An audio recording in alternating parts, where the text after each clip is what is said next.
The first few weeks of the Trump administration have seen the president demonstrate how he approaches negotiations with threats of tariffs, how he closes down government departments without warning, and how what is stated as policy in the morning can be overturned by the afternoon. What effect could all this have on the US economy? Welcome to the Chicago Booth Review podcast, where we bring you groundbreaking academic research in a clear and straightforward way. I'm Hal Weitzman. Today, we're continuing our Trumponomics series, in which we give you the Chicago Booth Review perspective on the White House's economic policies. Chicago Booth's Randy Kroszner is a former member of both the President's Council of Economic Advisors and the Board of the Federal Reserve. What does he think the chances are that the administration can successfully pursue its economic agenda, and what effect will it have on the U.S. economy? Randy Kroszner, welcome to the Chicago Booth Review podcast. Great to be with you. Now, of course, we're here to talk about Donald Trump's economic policy, which is, let's face it, a moving target. Anything we say could be moot almost pretty much as soon as we've said it, right? But in general, could you describe, is there an economic strategy there? I think the strategy there is really to boost U.S. growth. And that can be done in a whole variety of ways, short-term and long-term. There may be some trade-offs that come in. Obviously, there could be some pain or negatives that come with tariffs. But I think the motivation is for ultimately to have a stronger U.S. economy. Obviously, there are a lot of debates about whether you would achieve it through that. But if you try to put the pieces together of, let's say, lower taxes on investment, so generate more investment growth, more productivity growth. Try to make sure that we have a labor market that is solid. And now, obviously, there are debates about that of whether reducing immigration is going to make the labor market more or less solid. Obviously, it'll make it a little bit tighter. But what's the best approach to that? There's been discussions about whether you would allow more people in with high skills, and again, there's a debate about that. But I think the focus is on growth, and so I think all of these different pieces are about growth and income and people feeling prosperous. And now, whether it all fits together, we'll have to see over time. But you can see how sort of deregulation, government efficiency, lower corporate taxes are all pieces of that puzzle. It sounds so logical and rational when you describe it, Randy. But it looks so chaotic. And so if we start with tariffs, which have been really the biggest story of the first few weeks of the Trump presidency, they haven't really been an economic tool per se. They've been a short-term negotiating tactic, mainly thinking of Canada and Mexico and kind of border issues, which are not strictly speaking not traditional economic issues. But I wanted to ask you, they've been used as this negotiating tool. We'll put them in place, then we'll immediately rescind them or within 24 hours. Is there a chance, though, and looking at the China tariff, which seems to be cooking for a longer period of time, could we be, in general, during this second Trump presidency, heading into a longer global trade war, where there's tariffs go up, globalization kind of goes in reverse a bit? Well, you do remember that President Trump has said tariff is one of the most beautiful words in the English language, and I think he means that. Remember, he's created a Department of External Revenue so that he needs revenue. He knows that because he wants to reduce corporate taxes and he doesn't want the deficit to explode. So I think there will be higher tariffs and revenue coming from trade taxes in some form or other, because he needs some form of revenue from that. But it's also, that's one objective. But there's another objective, which is exactly what you mentioned. It's negotiation to get particular things. And so you threaten something like tariffs to get something in return. And it looks like that has at least been somewhat successful initially. We have to see exactly what happens. But one of the objectives that the administration has is about border security and reducing immigration. Another objective is about reducing fentanyl flows, and that's really quite tragic. And we have not been very effective at that. Now, you could argue this may be not the most effective way to do that. It may not be the best way to do it. It may have other negative consequences, but it has both the revenue piece as well as the negotiation piece. And I think that's one of the reasons why you're going to go back and forth a lot, because you'll see, well, there are other objectives that are there, whether it's immigration, fentanyl, et cetera. But I do think that there will be an increase in tariffs in general because that's a source of revenue.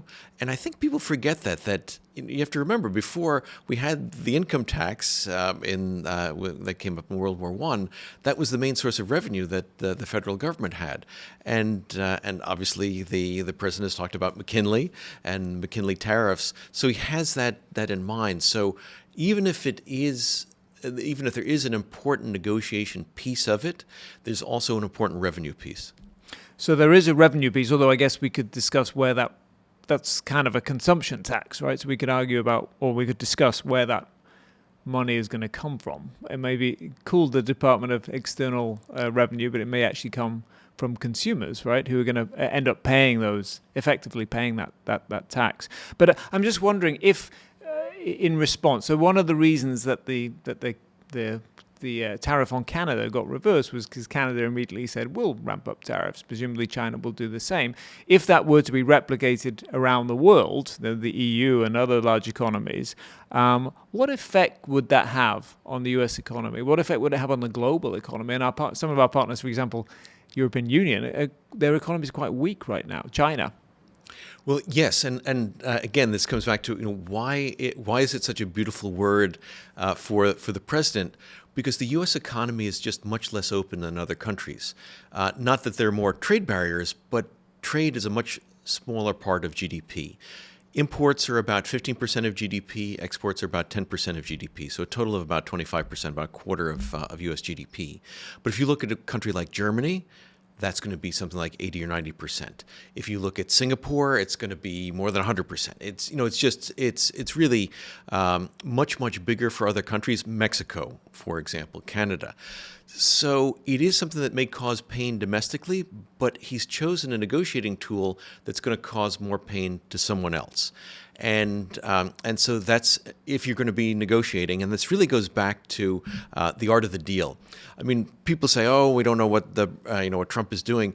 You go back to that book, he outlined exactly his approach to things. So yes, we've never seen this in a government context, but if you go back and read The Art of the Deal about how he negotiates, how he thinks about negotiation, this is actually very much part and parcel of that. And it's no surprise he's going to pick something that, yes, it may cause us some pain, but it'll cause more pain for others. And so I think if you play out the scenario that you just described, where there are increasing trade barriers growing globally, that's going to have a relatively more negative effect elsewhere than here. It's not good for the globe to have very high trade barriers overall, but it's on a relative sense, the U.S. will be hurt less. And so if you're going to negotiate, you do on something that's going to cause more pain to someone else than to yourself. One of the patterns that we saw with tariffs was, they were put in place and then they were withdrawn. As you say, that was a negotiating tactic, not necessarily done with an economic end in mind, but some other end, a border action or something. So the rhetoric has been different from the action. The tariffs were put in place, but they weren't really put in place. It was a threat. Do you anticipate that might be, I'm trying to remember the art of the deal. Do you anticipate that might be the way that economic policy will work, that there'll be kind of threats, but maybe the action will be different? Well, I think not just on economic policy, but a lot of other kinds of policies.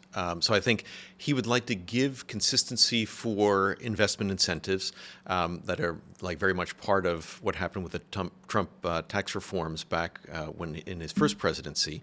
And so I think he thinks that that's important to give that kind of stability for economic incentives. But when you're negotiating these other things, he's willing to be much more flexible and make a threat on this, a threat on that, and again, picking something that's going to be relatively more painful for someone else than for the U.S. But as I said, I do think that there's the president does want revenue, and so I do think that there will be tariffs. But exactly where they will be and how they will hit. That's going to be part of the art of the deal. Okay. Would you be concerned about the effect of all this uncertainty on investment, on markets, on the economy in general? Because there is a sense, even though we'll all get to studying the art of the deal again. But there is a sense that even within the administration, it's not entirely clear what's going to happen tomorrow or this afternoon. So that has an effect on, how companies think about employment, how they think about growth, and how traders, work on the financial markets and everything else. Would that be a concern that all this kind of bluffing and negotiation actually has a real effect on the real economy? It definitely is a concern, and I think President Trump in his first term was one of the very few presidents who used something like the stock market as a benchmark of how he was doing. Most presidents don't want to do that, and although the president hasn't really spoken about that specifically since he's become president the second time, that he has an eye on that and his people have an eye on that. And obviously with the tariff back and forth, you saw a lot of tumult in the markets and also markets turning down when the tariffs were proposed. It's possible that had some impact in addition to the responses by Canada and Mexico on the decision to reverse those, because I think the president is very sensitive to that and wants to make sure that it's an environment where you're going to get growth, you're going to get job creation, and so you can't have too much tumult. One of the things that I think will happen is that over time, the markets will get a better feeling for the art of the deal kind of approach and see through that. The challenge is that they could become too sanguine and think, oh, well, he'll never actually impose any tariffs. And I don't think that's the case, as I've mentioned. Right. At some point, I suppose just the negotiation requires you to do it at some point. Otherwise, it's always a threat. And then, as you say, it's always discounted, in which case it ceases to have any power. Yeah, no, exactly. So when people often ask, well, is it just a negotiating ploy? And in order for it to be a negotiating ploy, it can't just be a negotiating ploy. Because if people see through that, then no one is ever going to respond. So in your mind, we'll definitely have tariffs at some point. It's just a question of when and how much. Yes, yeah, and I think that's clear with China because they haven't seen any pullback on China. But I think those are more expected, and I don't think they've had as much tumult in the markets. Now, the president had talked about putting 25% tariffs on Mexico and Canada before, so it's not like that came out of nowhere. And those have not gone away; they're on pause. Yes, they're on pause, 30-day pause, and the markets are going to have to work through that, and the individual sectors that'll be most effective have to work through that, and then of course. And we saw this also under on the first Trump administration. The way countries will respond is not something that's across the board, but try maximum pain points. So, where is it that will be the maximum pain point on the U.S. that Mexico can have an impact? Same thing for Canada. Obviously, the auto industry is a key sector there, and so there's going to be a lot of uncertainty about in the auto sector, and it'll be very interesting to see how the auto firms react to this as well as the markets react to the auto firms reacting. Okay, now switching gears, but continuing with this theme of partly economy and partly other things going on, we've heard a lot, haven't we, about Elon Musk and DOGE, the Department of Government Efficiency, that apparently just closed down USAID unexpectedly. Again, this is partly about, I guess, attacking the deep state or rooting out those who are doing their own kind of thing against government policy, and partly about actually trying to be more efficient. What do you think, though, given your experience in Washington, will they actually have a serious effect on government spending, or is it mainly the political aim here? Well, I mean, there's always going to be theatrics as well as substance, and actually, I've been surprised that they have been able to have as much of an impact as they have, because there's always a discussion of fraud, waste, and abuse in government and how we can reduce that, and we have to improve government efficiency. But it's been interesting that it's been a more targeted approach. Here's a particular agency, and we don't think this agency is doing the right thing. So the first step, again, getting back to art of the deal, is shut it down. And then it's like, well, then you get pushback about it. Well, maybe there were some things that we really don't want to stop it doing. And so now Rubio, as the acting head of USAID, said, I'm not shutting it down. I'm just going to stop a number of the functions that it's doing. And so I think you're going to see a lot of that kind of thing of the extreme move first, then getting the feedback of like, oh my goodness, this is really costly, or oh my gosh, people are going to die because we're not getting the HIV medications out to them. We shouldn't do that. And Rubio explicitly said there's an exemption for anything that is life threatening. But it'll be kind of that bold step forward, and then what do we learn? What's problematic? We'll pull back from that. So I think you're going to see a lot of that. But I've been surprised that they've been able to do it as much as they have so quickly. And we'll see what happens. There've been proposals about the Department of Education, other parts of the government, and once again, this is something that President Trump has talked about this for a long time. He doesn't like the Department of Education. He's talked about closing it down. I don't think all the functions can be eliminated. And also, obviously, Congress has to play a role in this. But it's a way of saying we're going to not do business as usual because this is government. We're not going to run government as usual. We're going to try to perhaps run on a more business-like basis or cut out some of the functions. So what is the economic? I mean, can you really save much money doing that? So yes and no. So if it's just like reducing the number of federal employees, no, you're not going to save that much relative to the total budget. But let's say if you rethought the way you did if you rethought the way that you did procurement in the Department of Defense, that could have an enormous impact. There's an excellent book called Unit X about the attempt to have the Department of Defense be a little bit more like Silicon Valley and connect more with Silicon Valley. I mean, I think we've seen this now, particularly in the war in the Ukraine. Very inexpensive drones can have much more of an impact than multi-centi-million-dollar defense systems or other systems. If we can get a procurement process that comes into, let's say, something like Department of Defense that is much more sensitive to that and is much more tech savvy, that's where the big savings come. Saving some money on foreign aid. That's going to in the U.S. budget. That's not going to. I mean, it's billions. It's tens of billions of dollars, hundreds of billions of dollars. But in the U.S. budget, it's not going to make that much difference. But if you can really rethink procurement, especially in something like the Department of Defense, then you have real dollars. Do you think DOGE will really go there, though? Because it does seem to be a little bit more focused on ideological purity right now than real savings of the kind that you're talking about. Well, you have to remember, it hasn't been around for that long. And so go for some quick wins, get some support behind it, and then the things that we're going to take more study, do that over time. Because you wouldn't want to just disrupt the defense procurement process just like that, just cut off all defense procurement, or at least from my perspective, I think that would be much more dangerous than if you're going to kind of experiment to see what you need to do, how things are going to react.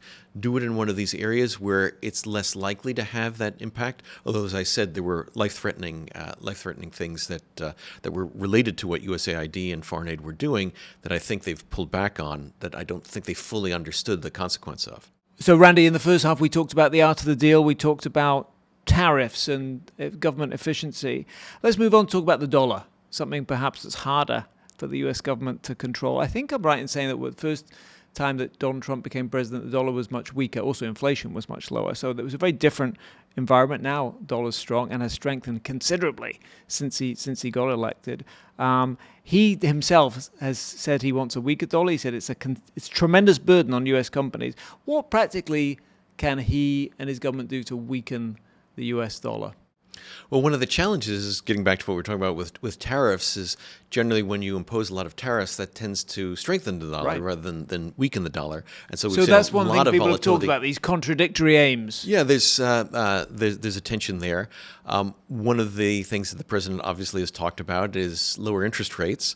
And if you were to reduce interest rates, that's likely to weaken the dollar. I think because of the strength of the U.S. economy and that we're pretty far from, well, we're getting towards, but still far from the 2% goal. I don't think we're going to see interest rates coming down substantially or quickly. That would be something that he can't directly do, but that the government could do that would affect the dollar.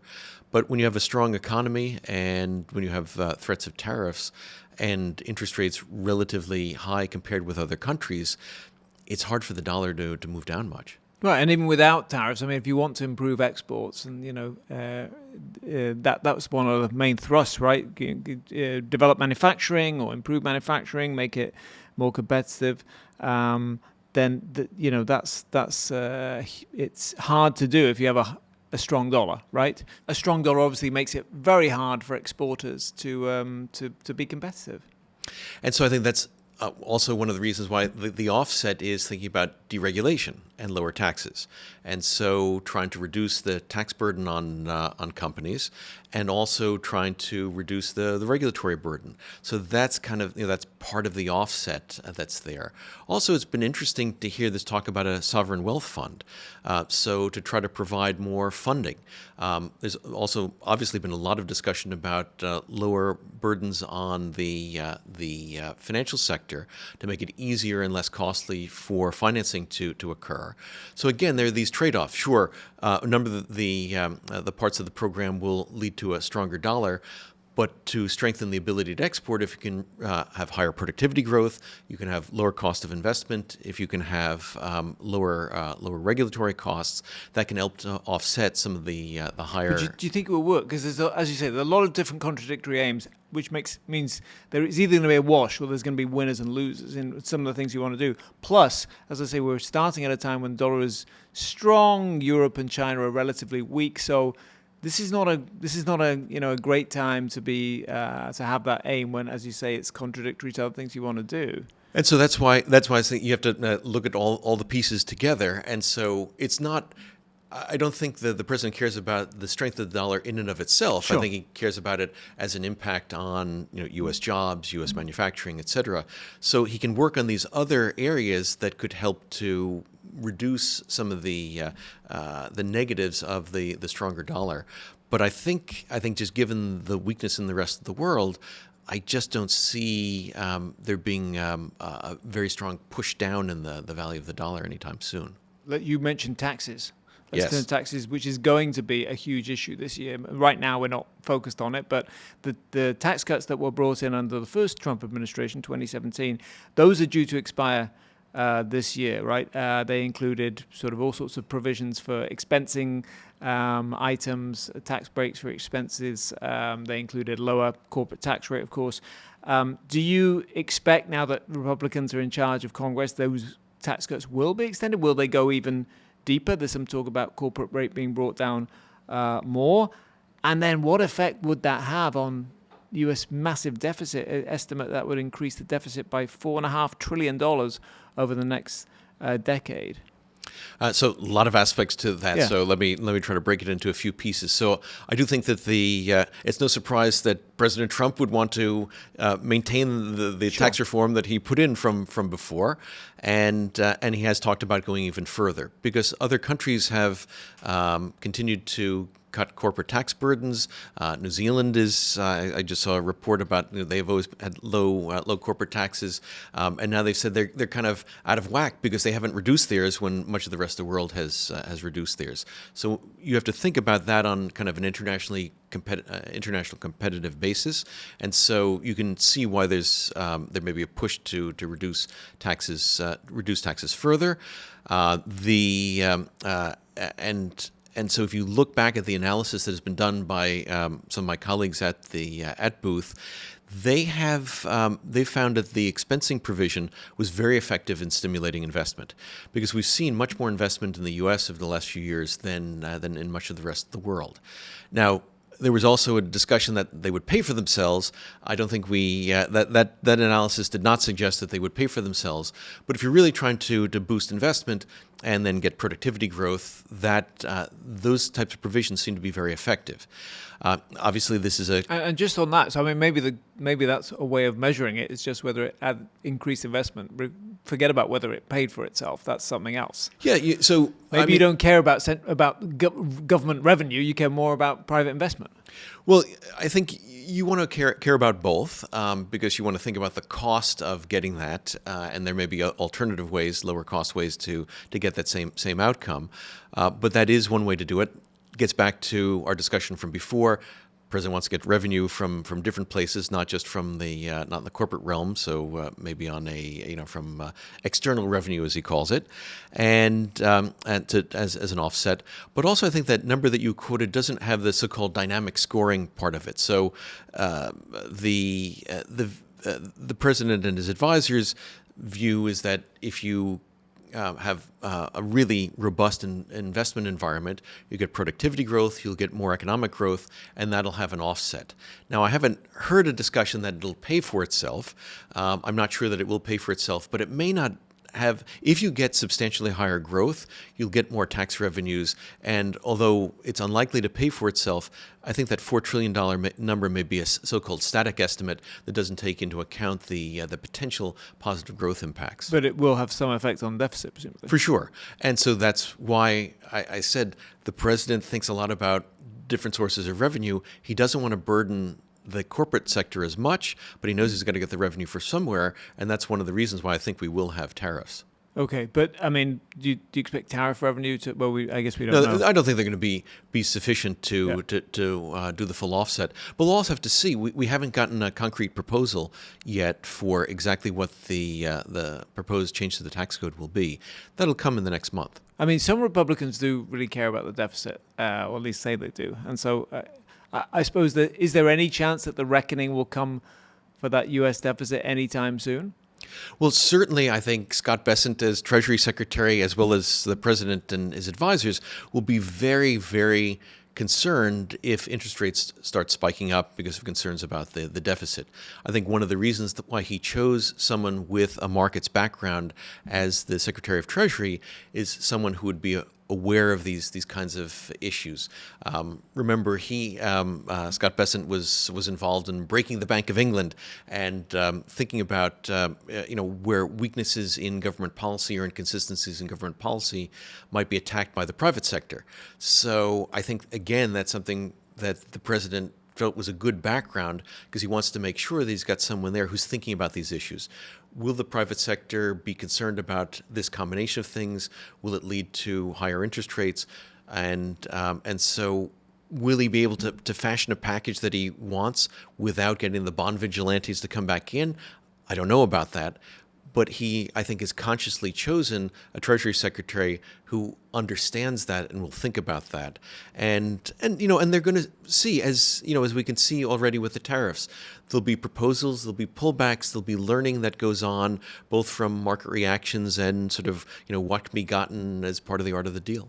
Okay. Finally, I wanted to ask you about deregulation. There's this executive order that went out that said that the federal government has to remove 10 existing regulations for every new one. Again, as you said earlier, this is the kind of thing that governments always say. They want to cut red tape. But there's already a lot of discussion that this is probably not very meaningful because, you could just remove not very important regulation like guidance and then put more regulation that's significant in place.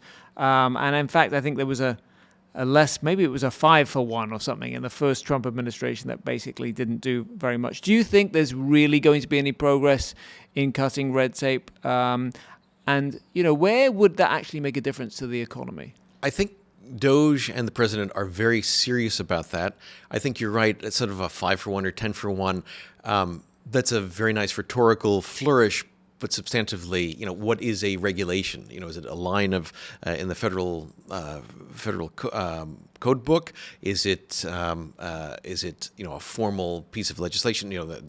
So I don't think that's the right way to attack it. I think it's more to think in terms of the substance of what does this mean for ability for firms to do what they want to do, which is produce. We've seen, I think, some aspects of this with respect to the discussions about financial regulation. So that's an area that could have an impact. So if you substantially increase the cost of banks making loans or of the private sector being able to provide funding, that will have an impact. And I think there's been a lot of research that have shown, at least in terms of cross-country research, countries that have stable, so well-regulated, but not excessively burdened financial sectors do tend to provide more credit growth, which fuels investment, which fuels productivity growth, which fuels overall growth. So that's an area where, if I were to pick one area where you're going to think about really trying to streamline regulation, make it effective, obviously you have to have a stable financial system. You could say, okay, get rid of all regulation, and then it's much cheaper to provide credit. But that's not going to give you long-run growth. You want a stable financial system, a well-regulated, sensible financial system, but one where, if there are a lot of excess burdens that don't really pass a cost-benefit test, you want to take those back. Okay, is there something specific you have in mind for the financial sector that you think would really make a big difference? So I think they're trying to look very carefully about well, for example, there was a proposal that had been put out to substantially increase capital requirements. And I think it's very clear that the administration would not be putting in people in place who would think that's appropriate. And so I think looking carefully about, well, where do we get the cost-benefit trade-off right? And I think that's something that would be excellent if DOGE did more of that, and if we got our agencies to say, this is really a core part of what we do. Think about the costs and benefits. Think about, sure, there can be some stability benefits, but are they really worth the candle? Are there so many costs associated with it that it doesn't make sense? The Biden administration had a much more of a focus on antitrust, didn't it? And the expectation is that there won't be that focus. Now, do you expect there to be a lot more M&A for that reason? Well, I think it's really important to remember that some of the antitrust suits against big tech started under Trump. And the recent Google antitrust suit was a Trump suit, not a Lina Khan suit. So, and J.D. Vance had said, when asked, who might you keep from the Biden administration, he said, well, I think, Lina Khan's doing some very good things. Lina Khan, who's been head of the Federal Trade Commission, of course. Yes. And is seen as sort of the person who's been pushing antitrust. Yes, and particularly against big tech. So I think we'll have to see how that's going to play out. But if you look back to the first Trump administration, it wasn't that, all clear on mergers and all clear on big tech. There was a reckoning, and we've seen that now with the Google antitrust case, which was brought through by the Biden administration, but was started, and the ideas behind it and the ones that succeeded with the courts were the ones that were set by the Trump antitrust authorities. Okay, well, Randy Kroszner, as I said, this is a moving target, so I hope we'll have you back to talk more about Trumponomics and the art of the deal. But for the moment, thank you very much for coming on the Chicago Booth Review podcast. Thank you.